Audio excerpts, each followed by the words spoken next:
Alright guys, I'm back with my WWE Raw review for the 22nd of the 2nd, 2016, and this last episode of Raw was it was good for two reasons only. Shane McMahon returned. Here comes the money! Shane McMahon returned. That was the most awesomest thing.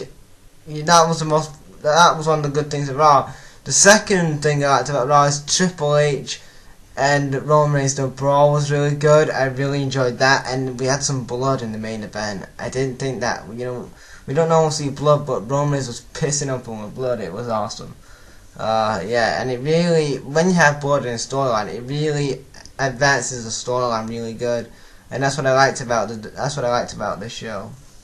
Yeah, that was another reason I liked the show. We had some good wrestling on the show. We had a good segment with Heyman and Ambrose and Lesnar. That was a good segment, and then they set up a match there because we're gonna have Lesnar versus Ambrose inside. It's gonna be no holds barred match between Lesnar and Ambrose, which is gonna be really good. That's gonna be a good match. Like I said, we had New Day versus the Lucha Dragons and Neville. That was a good match to open up Raw. So yeah, pretty good. So we're opening up Raw this week with Vince McMahon, and he's gonna award the Legacy of Excellence Award. That award I was talking about last week, and basically Vince talks about how his family got into basically the wrestling business, and how he talks about how his family got into the wrestling business, and he talks about how he's built it up from his grandfather to his dad to him, and now it's going to pass on to the next and it's going to go on to the next generation. And then basically he awards and then he gives the award to Stephanie. Stephanie's like she talks about some stuff. And then Shane comes out, and Shane gets a huge pop from Detroit, my hometown. Woo! Which is good. Shane comes out. He obviously is a babyface now. He definitely is a babyface now. He's returned as a babyface. It's a power struggle storyline. He's in with Vince again. So again, they're kind of rehashing something again, but it's nice to see Shane back in WWE, and I'm glad to see him back. I know a couple of years ago, Shane was asked would he return to WWE, and he went no. He said basically he flat out refused to return to the company. He was like, I'm done with the WWE. I don't like how things are run and stuff for the company. That's what Shane said a couple of years ago in an interview, and then he came back this year, which is good. And then Shane basically came back. He says that if you need to, for this award, for this Legacy of Excellence, you need to be an excellent recipient, and basically Stephanie isn't that. And then he's returned basically because the ratings have plummeted. I'm actually shocked. Actually, he's right there because the ratings are shit basically, so that's probably why he returned. So I'm glad he actually said he returned because of the ratings and the stock shares and stuff. And he says that he doesn't want the company to go down to the ground because Stephanie and Triple H are running it down to the ground, and he's come back to save it again. And basically, he wants to use his kids to become the next 5th and 6th generation to keep the WWE going and stuff. And basically, after that, Shane says he wants ownership back of the company. He wants a bit of the company again. He says he wants control of Raw, and then Vince says if you want control of Raw, Shane, you've got to basically have control of the WWE. And he says that, well, you can have control of Raw if you beat an opponent of my choosing, and where I have it. And he says that WrestleMania is going to be Shane McMahon versus The Undertaker inside Hell in a Cell. Now, I didn't see this happening. I didn't think it was going to be The Undertaker. I was actually shocked that after announced this. So Hell in a Cell is going to be an awesome match. These two guys, Shane McMahon and The Undertaker, they're going to work wonders together. Shane McMahon isn't a wrestler, but he's a great fighter, and I'm a big fan of Shane McMahon. The Undertaker, I'm a big fan of The Undertaker too. Two of my favourite wrestlers, and I'm glad to see them facing off at WrestleMania.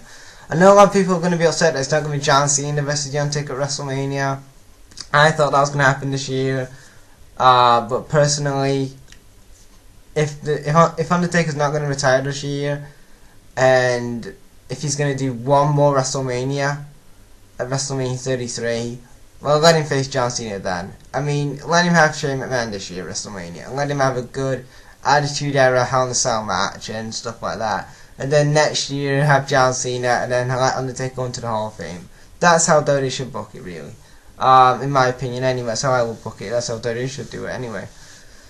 But yeah, and then after that, Vince actually says, to fuck you to it says, I can't wait to put another fucking bean on you, but you know, they bleep that out obviously, but I can't believe actually Vince said that on TV, like the F-bomb. I can't believe he actually did an F-bomb on TV, but it was cool anyway.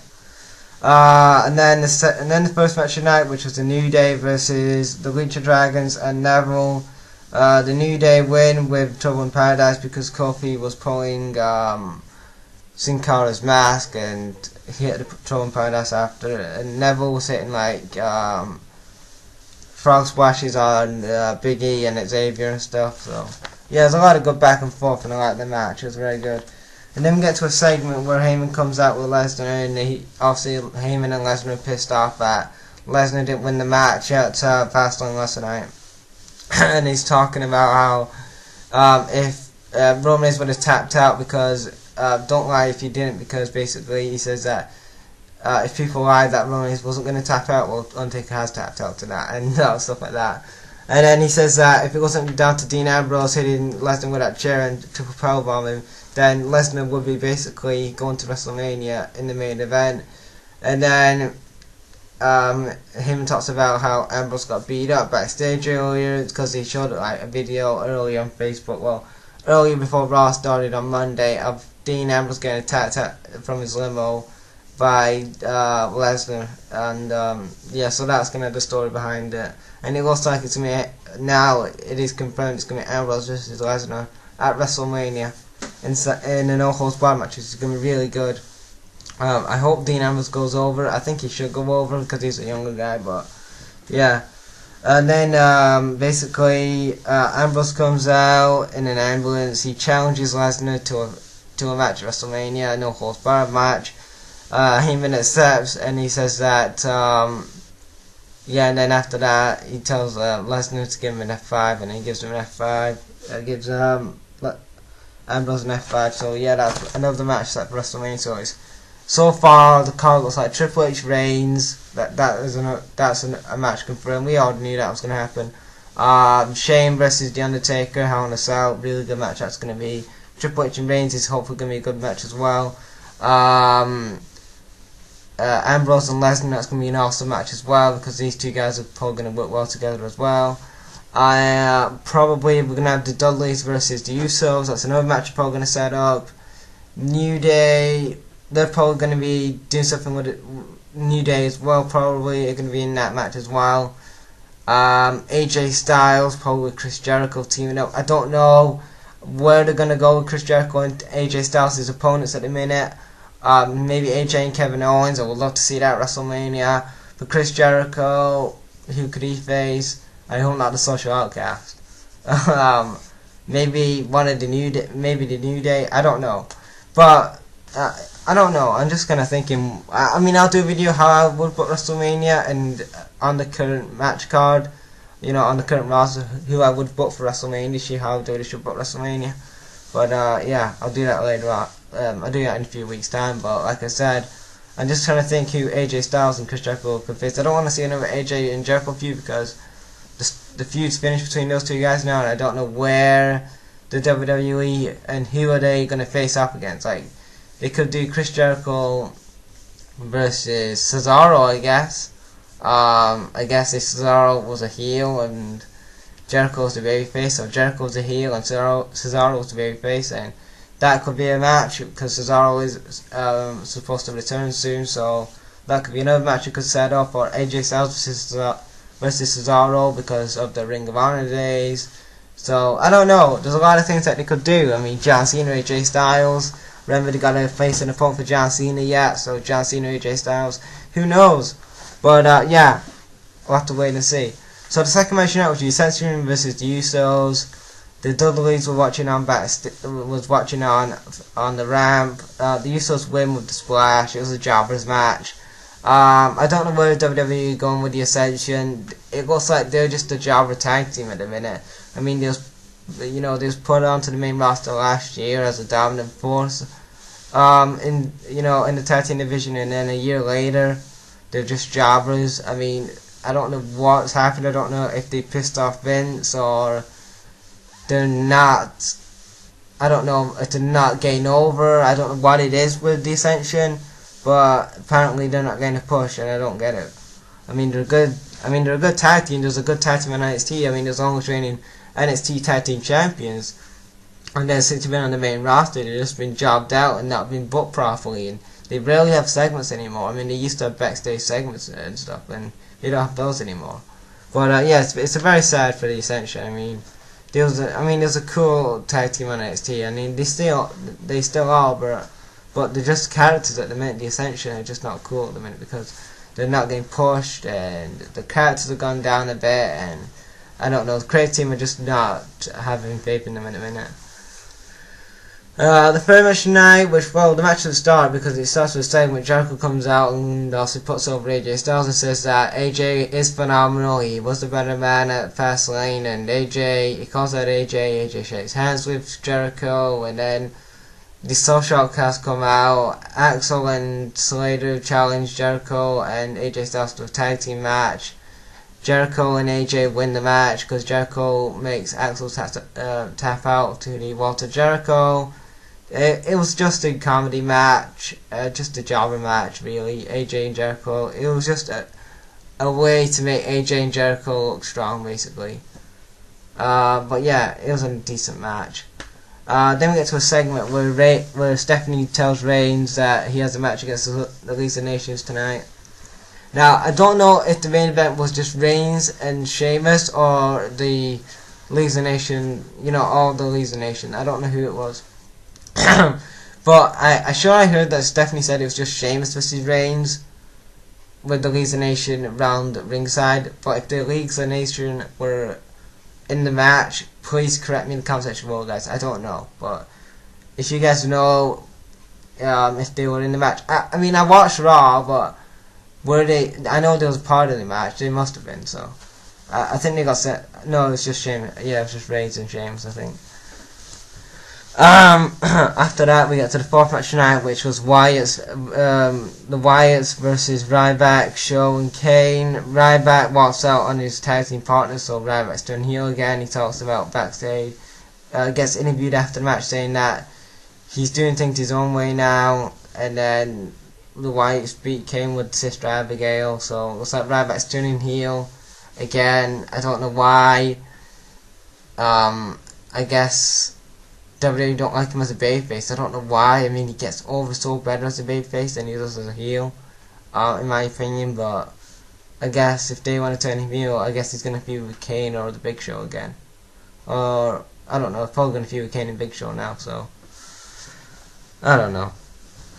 It's just like when they do something good for Ryback, it looks like they're going one step forward, 3 steps back, in my opinion, with Ryback. And, I mean, Ryback is a good talent, but whenever they have anything good for Ryback, it's like a couple of years ago, he was a good heel on Raw. He had a top feud with John Cena for the WWE title, and then he had one match with he had about 3 matches with John Cena, and all those 3 matches he got buried.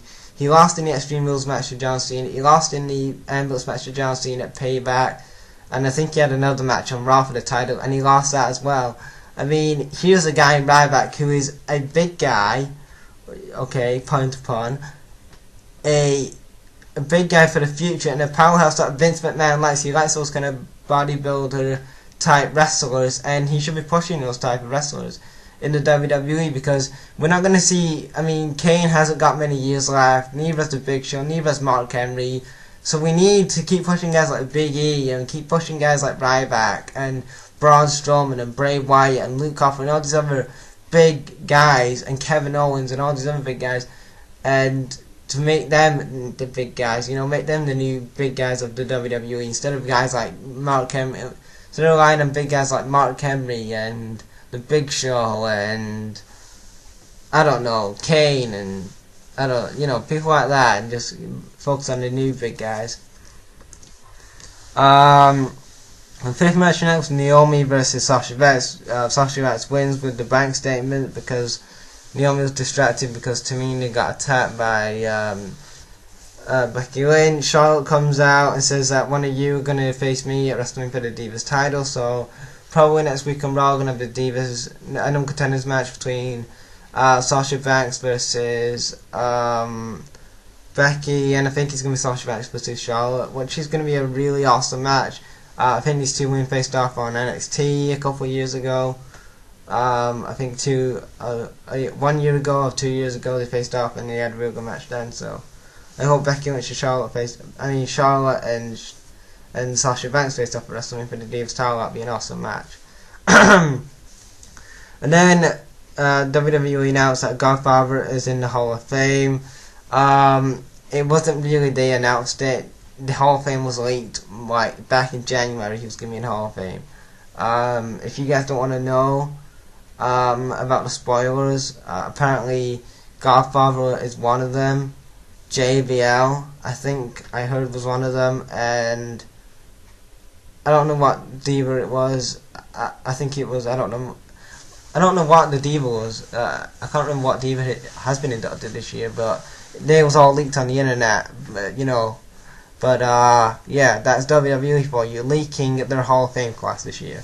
I know it happens kind of a lot with storylines, but why would you leak your Hall of Fame? Your Hall of Fame is supposed to be your one at night of the year where you induct great wrestlers, and we honor wrestlers from, you know, in this business. We don't, you know, you're not supposed to leak things like that. I mean, when the Hall of Fame, you know, when people used to, you know, when wrestlers used to get announced for the Hall of Fame, I used to get excited to see like wrestlers like, I didn't think that Bruno Sammartino would go into Hall of Fame, or Macho Man Randy Savage. I was shocked to see those two names in the Hall of Fame. They're kind of the recent names I was shocked at. I was shocked that Booker T went in the Hall of Fame. I mean now they've linked it. I feel kind of like I'm not shocked like who goes into the Hall of Fame now, because this Hall of Fame class of 2016 isn't the best Hall of Fame class. But you've got one big name there, and then every year you have one big name in the Hall of Fame. I mean, last year's big name was Macho Man. Last year's two big names, the year before's two big names in the Hall of Fame were Razor Ramon and Jake the Snake Roberts. The year before that, it was Bruno Sammartino and Mick Foley.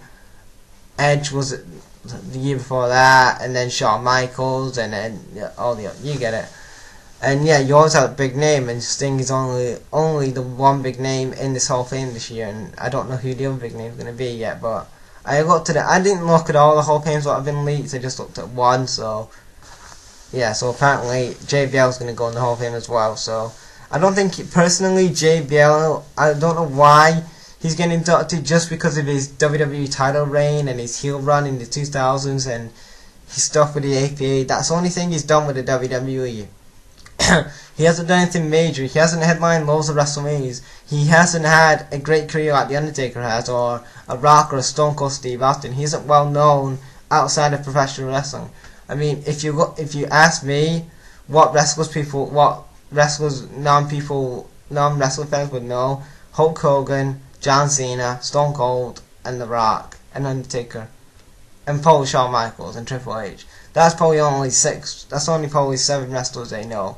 They wouldn't know a JBL because he's not well known outside of wrestling, you see. So I don't know why they've inducted him, but yeah. Anyway, moving on. The 6th match tonight, which was Reigns versus Sheamus. It was a good match. Sheamus tries to go for the Bro Kick. Reigns hits him with a Superman punch and a spear, gets the win. After the match, Triple H comes out and basically kicks Roman's ass. Roman tried to beat him up.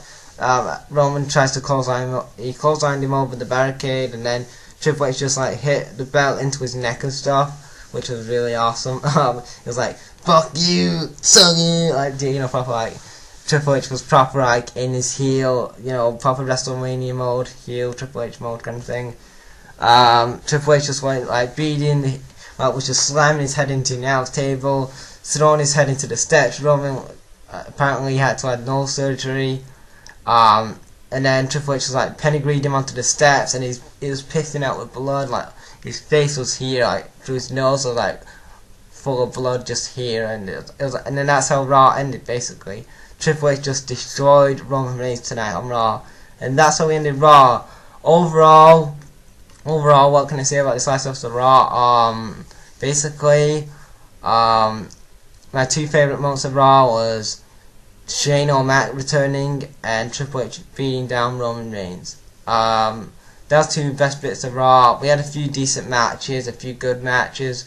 That was about it really. So that's my WWE Raw review for the 22nd of the 2nd, 2016. What did you guys think of this last episode of Raw? And leave your thoughts in the comment section below, guys. Thanks for watching, guys. Right out.